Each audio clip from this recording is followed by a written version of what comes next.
DC Comics is canceling Tom Taylor's Superman, Son of Kal-El series featuring gay Superman. But why is it getting canceled? Let's go ahead and dive right into the video and find out. Now, this is coming to us from Bounding Into Comics.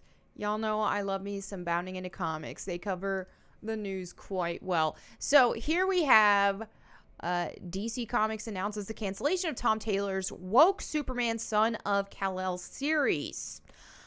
DC Comics announced at New York Comic Con that Superman Son of Kal-El will end in December with its 18th issue. The series only lasted a year and a half after being mired with controversy as writer Tom Taylor used the comic to push extreme left-wing political stories on several occasions. You know, that I'm surprised it lasts as long as it did, to be quite honest, but let's continue.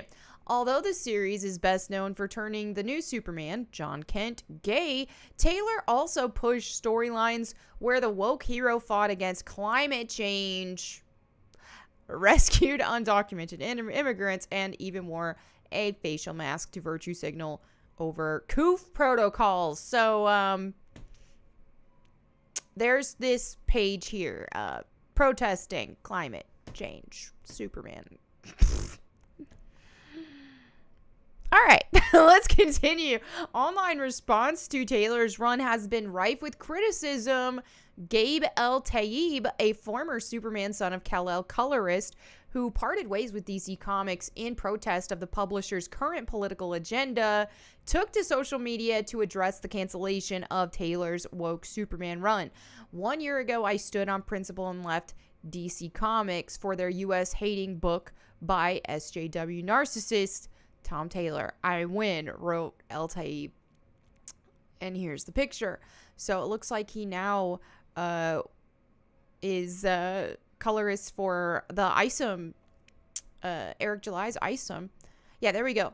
Right here, which has made more than 3.7 million in sales, which is quite impressive. You love to see it. He's also the colorist on Allegiance's Art's Base Reeves, a historical Western story about a real U.S. Marshal who inspired the character of the Lone Ranger, which that looks rad.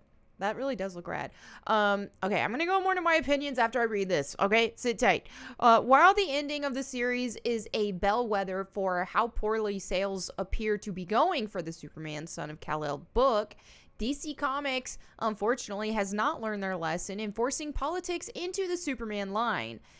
As announced this past weekend, DC Comics also revealed that Tom Taylor will be returning in Adventures of Superman, Jon Kent, which is expected to start in January of 2023.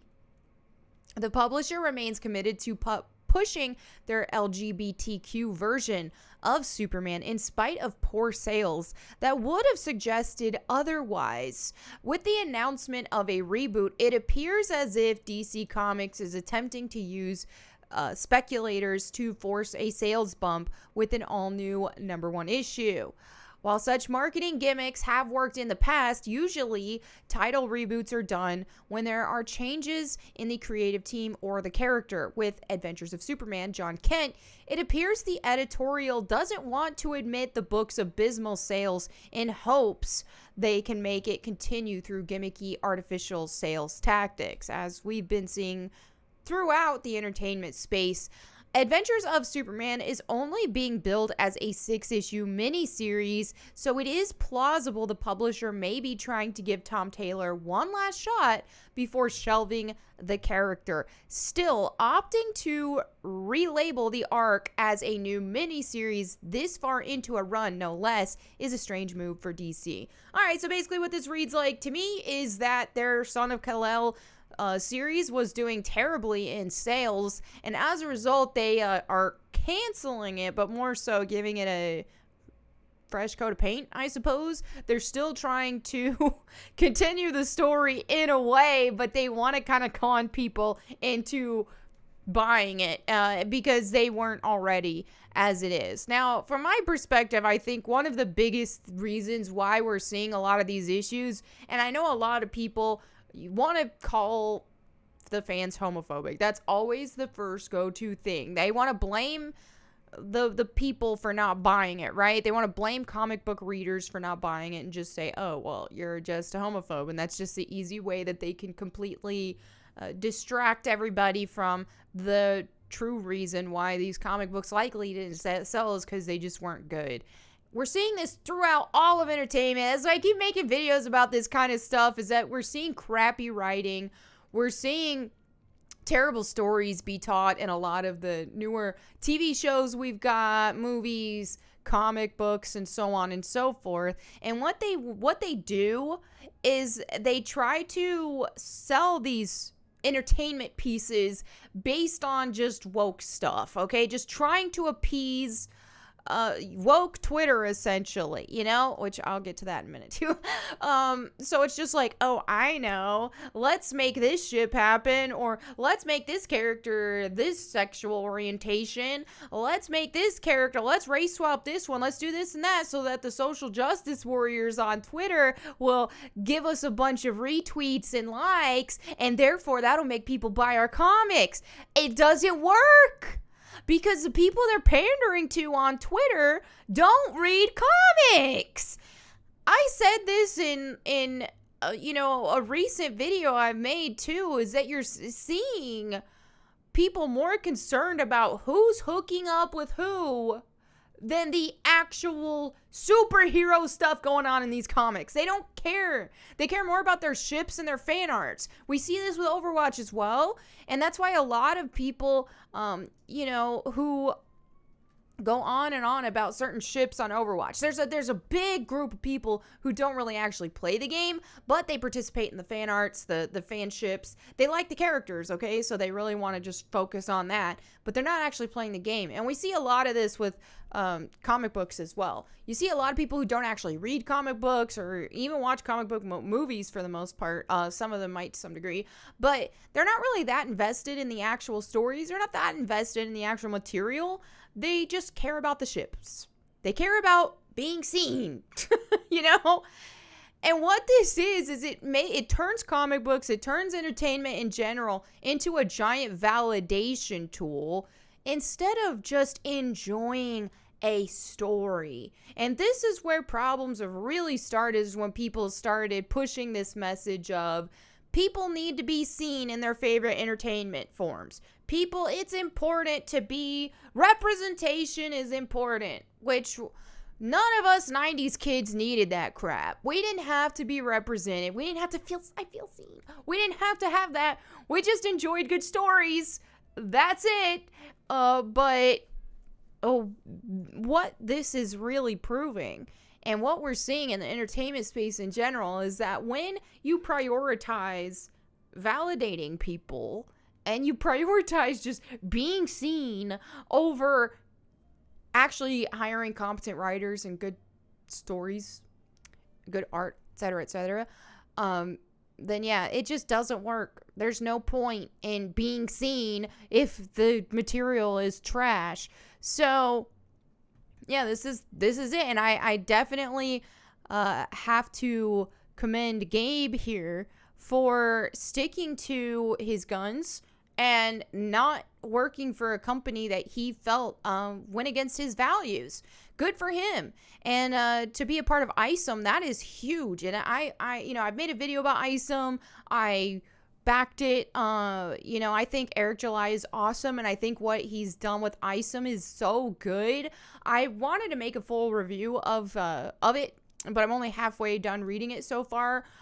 I'm loving it. But I think the big thing about ISOM that I'm really enjoying, though, is that it feels like it's a good story, good art, and it feels like how things used to feel like that. The stuff we used to consume and be entertained by in the past, where it's like, oh, okay, there's no forced agenda, no forced message. Nobody likes that.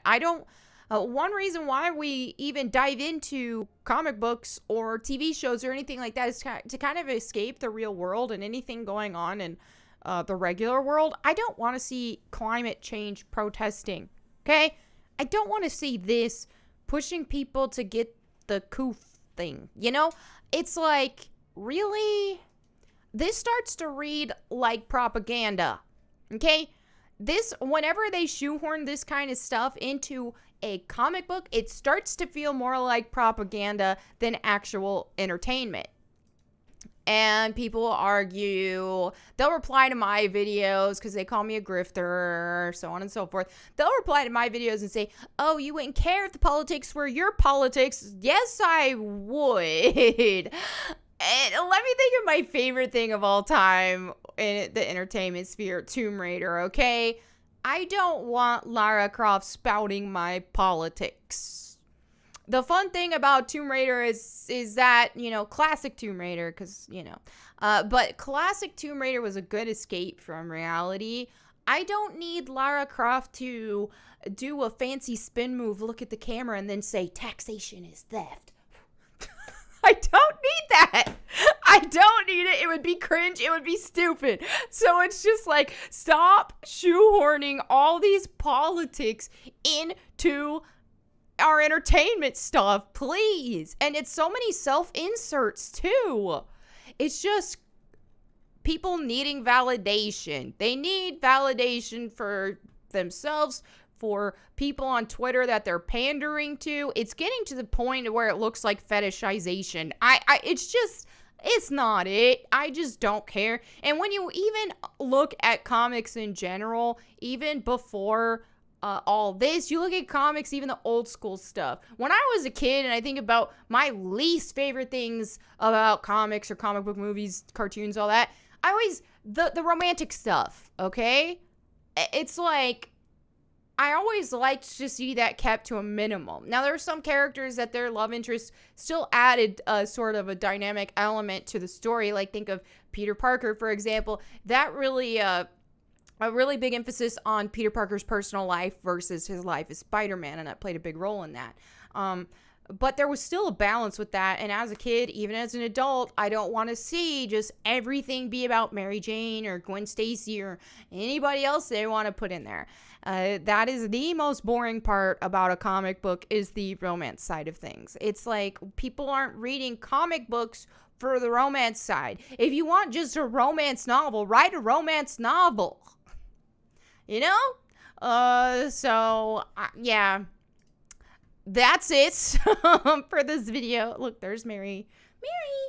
Oh, she closed herself out of the room. My parents are here, so they're moving to Texas. They're looking for a new place. They are staying with me in the meantime, and so I've got a full house of dogs now. It's been great. So anyway, that's it for today's video. Thank you all so much for hanging out with me today. I will catch you next time, and in the meantime, go boom.